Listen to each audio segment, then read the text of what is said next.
Well, here to react is Republican Florida Congressman Cammack, who joins us now. Congresswoman, thank you so much for being with us. Tell us a little bit about these taxes on, and good morning to you, by the way. We're glad to have you on the show. Good morning. Tell us a little bit about these taxes. Thanks for having me on. Good to see you on this Sunday. Good to see you as well. A 20 to 30% of middle-class Americans looking at a potential. Walk us through that. How will they be impacted directly? Setting aside inflation, how will they be impacted by taxes? Well, I mean, listen, we already know that this is the most expensive tax package in American history. I think anyone who suggests that it costs $0 or won't have an impact on every single American's bank accounts and the bottom dollar is a fool. We know that this is going to have impacts across the board. We're already slated to have the most expensive Thanksgiving in American history. But when you look at the actual statistics, you're seeing average middle-class families, working-class families expected to take a 30% increase in their taxes. Now, that, of course, is on top of the inflation that we're experiencing, which on average, if you look at your dollar, every 30 days, our dollar is losing about 10% of its value if these levels of inflation are to be sustained. Now, if you look at the total cost of this is projected to be about a $2.1 trillion tax increase. And we are seeing that the final price tag is the equivalent of the GDP of Mexico and Canada combined. That all falls on us, the working class.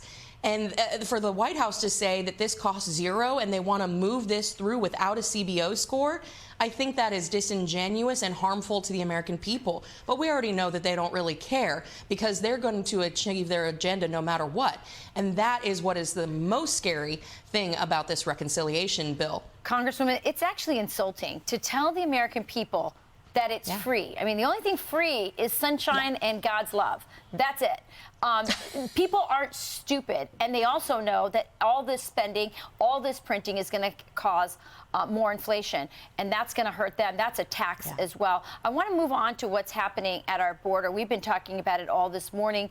It is wide open. The numbers keep proving it. It gets worse and worse every day. The governor of your state has brought to light some of the secret flights that have been coming into Florida in the middle of the night. And he says he's going to send these migrants to Delaware. Why do you think the flights are coming to Florida? Listen, I've been to the border 3 times, and there's no question about it. We have a crisis on our southwest border. And the fact remains, no matter, again, what the White House says, that there is a crisis, and every town in America is a border town. I know that for a fact to be true here in my own district because just recently, one of those unaccompanied minors actually turned out to be a 25-year-old man who murdered someone in our community.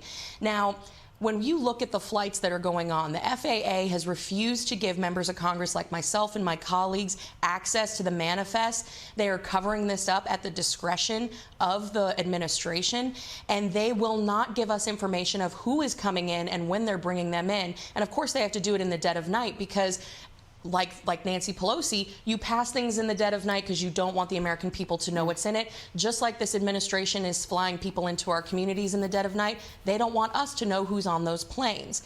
So I agree with Ron DeSantis. If they really are so keen on having these undocumented illegals in our community who have been untested, unvaccinated, which again, I'm not anti-vaccine, I'm anti-mandate, but if they want these folks in our communities, let's start by sending them to San Francisco and Delaware, where the people in charge are the ones making these decisions.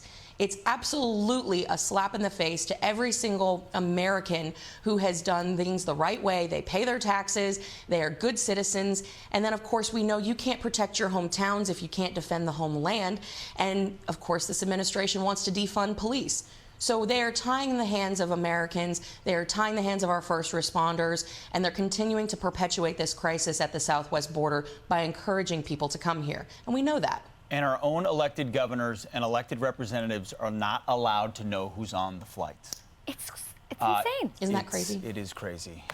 Representative, thank you so much for your time. Cammack, appreciate it. Thank you.